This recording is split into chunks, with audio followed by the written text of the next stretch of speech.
अगर आपकी प्रेगनेंसी का 9वां महीना चल रहा है तो ये वीडियो आपके लिए है, क्योंकि इस वीडियो में मैं आपके साथ शेयर करूँगी कुछ टेस्ट और नॉर्मल डिलीवरी के कुछ साइंस और सिम्टम्स और साथ में आपकी डाइट। तो सबसे पहले हम बात करते हैं कि प्रेगनेंसी के 9वें महीने लगते ही ये जो थर्ड ट्राइमेस्टर का एंड है, ये क्या होता है, इसमें आपको एक माँ को जो सबसे पहला प्रॉब्लम आएगा वो ये आएगा कि राउंड लिगामेंट्स पेन होंगे। राउंड लिगामेंट पेन क्या है? जो आपका पेल्विक एरिया है वहाँ पर बच्चा होल्ड करने की वजह से आपको कंटिन्यूसली पेन का एहसास होगा। वो जगह आपको टायर्ड या थकी हुई महसूस होगी, जो आपकी डिलीवरी के बाद बिल्कुल रिलैक्स हो जाएगी। जो मसल्स है इतने अरसे से बच्चे को होल्ड करके उसमें एक थकावट या मसल्स क्रैम्प्स से आपको पड़ सकते हैं, जिसकी वजह से आपको वहाँ पे कंटिन्यूसली पेन होगा, उठने बैठने में प्रॉब्लम होगी। ये सब चीज़ें नॉर्मल हैं।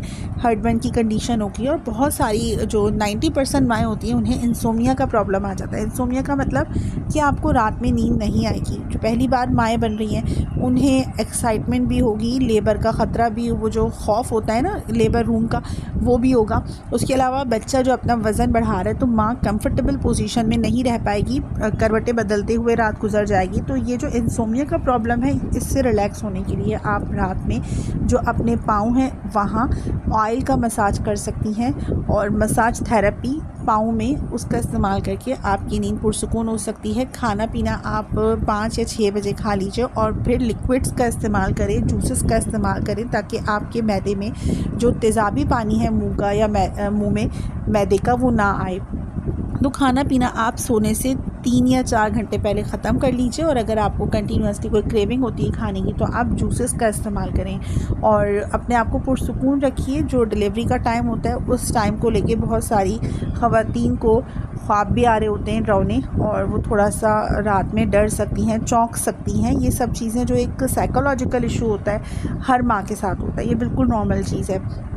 अब आपको क्या करना है, आपके जो बच्चा है, डॉक्टर आपकी उस बच्चे की आपके पेट को ऑस्कल्टेट करके वहाँ बच्चे की जो लेंथ है उसको देखेगी, बच्चे की जो पोजीशन है माँ के पेट में, उस चीज़ को डॉक्टर जो है वो चेक करेगी कि बच्चा पेट में उल्टा तो नहीं है। अब देखिए, उल्टा बच्चा यूँ कहा जाता है कि बच्चा नॉर्मली माँ का जो सर्विक्स होता है, वजाइना होती है, ज़मीन की तरफ बच्चे का सर होता है, और बच्चे के जो पाँव होते हैं माँ के सीने की तरफ होते हैं ऊपर। ये चीज़ सीधा बच्चा कहलाती है।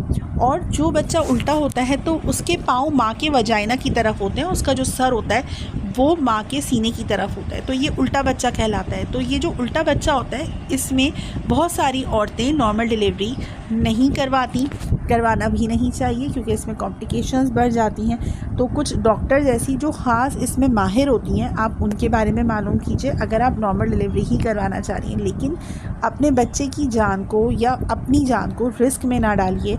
आपका अगर बच्चा 9वें महीने में भी उल्टा है, यानी कि जो उसका ब्रीच पोजीशन है उस पर है, तो आपको सी सेक्शन के चांसेस जो होते हैं इसमें 50-50 होते हैं, नॉर्मल या सी सेक्शन दोनों के चांसेस होते हैं। और अगर सेफेलिक पोजीशन है, यानी बच्चा माँ के वजाइना की तरफ उसका सर है, तो इसको सेफेलिक पोजीशन कहते हैं। इसमें नॉर्मल डिलीवरी 100% आसानी से हो जाती है अगर माँ की हड्डी जो है वो छोटी नहीं है और सेफेलिक पोजीशन है, तो ये नॉर्मल डिलीवरी के लिए ठीक मानी जाती है। और अगर बच्चा माँ के पेट में लेटा हुआ है, जिसे हम ट्रांसवर्स लाई कहते हैं, तो इस कंडीशन में जो माँ है उसका 100% सी सेक्शन ही होगा, इसमें नॉर्मल डिलीवरी हो ही नहीं सकती। तो ये जो डॉक्टर है इस महीने आपकी पोजीशन को चेक करती है। बच्चे के लिए अल्ट्रासाउंड भी करवाया जाता है, और कुछ जो तजुर्बेकार डॉक्टर होती हैं वो माँ के पेट पर हाथ रख के भी पहचान लेते हैं कि यहाँ पे बच्चे का सर है या यहाँ पर पाँव है। लेकिन फिर भी कंफर्मेशन के लिए 9वें महीने एक अल्ट्रासाउंड करवाया ही जाता है। आपको ये अल्ट्रासाउंड मिस नहीं करना, ताकि आपका जो मोड ऑफ डिलीवरी है वो डिसाइड किया जा सके। इस महीने अगर आपकी नॉर्मल डिलीवरी है, आपका पहला बच्चा है, आपको कॉम्प्लिकेशन नहीं है, तो आप सब कुछ खा सकती हैं। आपका प्लेसेंटा प्रेविया तो नहीं है, आपका प्लेसेंटा एब्रप्शिया तो नहीं है, मज़ीद कोई कॉम्प्लिकेशंस तो नहीं है। तो अगर आपकी एक नॉर्मल और हेल्दी डिलीवरी है तो डॉक्टर आपको वॉक करने को कहेगी। कुछ प्रीनेटल एक्सरसाइज होती हैं जो आपकी नॉर्मल डिलीवरी में हेल्प करती हैं, वो आप कर सकती हैं।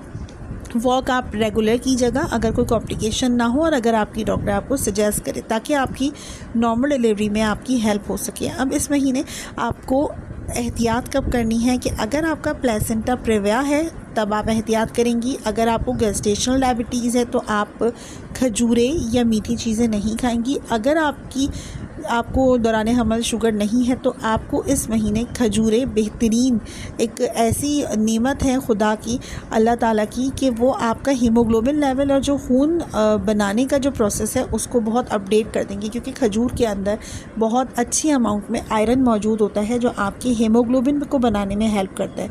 तो अगर आप नॉर्मल डिलीवरी चाहती हैं तो इस महीने खजूरों का इस्तेमाल ज़रूर कीजिए और मुट्ठी भर खजूरें 5-6 दाने आप खा सकती हैं रोज़ाना, ताकि आपका जो डिलीवरी है, चाहे वो नॉर्मल हो या सी सेक्शन हो, वो आपकी खून को रिकवर करने में हेल्प कर सके। इस महीने आपको अपने बच्चे की हरकत पे भी नज़र रखनी है। बच्चा कितनी बार किक मारता है, तो ये चीज़ डॉक्टर आपको काउंट करने को कहेगी कि पूरे दिन में बच्चे ने जितनी बार किक मारी हो, हरकत की हो, तो वो चीज़ जो है डॉक्टर आपको काउंट के लिए कहेगी। तो कोई ना कोई आपको एक CTG मशीन होती है जो हॉस्पिटल आप जाएंगी तो पूरे घंटे या आधा घंटा वो मशीन लगी रहेगी और बच्चा कितनी बार किक मारता है माँ को या कितनी बार वो मूवमेंट करता है, ये चीज़ नोट की जाती है, ताकि बच्चे के लिए जो मोड ऑफ डिलीवरी है वो भी देखा जा सके, बच्चा कितना एक्टिव है, ये सारी चीज़ें देखी जा सकें।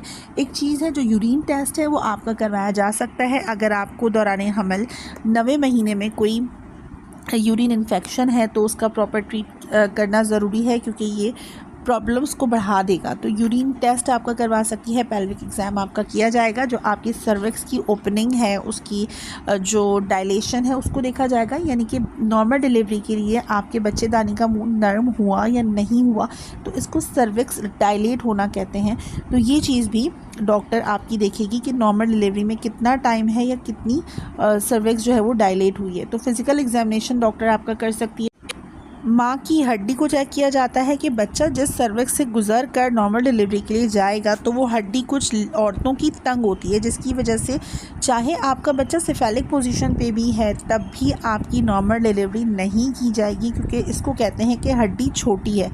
तो इस कंडीशन में अगर डॉक्टर आपको कहती है तो किसी दाई के पास ना जाए। मैंने बहुत सारी ऐसी ख़वातीन देखी हैं जिनकी डॉक्टर उनको कहती है कि हड्डी का मुँह छोटा है और वो किसी दाई या घरेलू टोटके वाली दाइयों के पास अब भी जाती हैं, जबकि ये चीज़ माँ और बच्चे की जान के लिए शदीद ख़तरा होती है। तो अगर डॉक्टर आपको कहती है और आपको तसल्ली नहीं है तो दूसरी किसी डॉक्टर को ही दिखाइए। किसी दाई या घरेलू टोटके वाली जो दाइयाँ होती हैं जो घर में डिलीवरी कर देती हैं, वहाँ पे ना जाइए। दूसरे ओपिनियन के लिए आप दूसरी डॉक्टर या तीसरी डॉक्टर के पास जा सकती हैं, लेकिन वो डॉक्टर ही होनी चाहिए। तो मॉमीज़, ये सारी बातें थी 9वें महीने के प्रेगनेंसी के हवाले से। अपना और अपने बेबी का ख्याल रखिए। अगर आपके जहन में कोई सवाल है तो आप कमेंट बॉक्स में पूछ सकती हैं। मैं कोशिश करूँगी कि आपको प्रॉपर तरीके से सब सवालों के लिए गाइड कर सकूँ।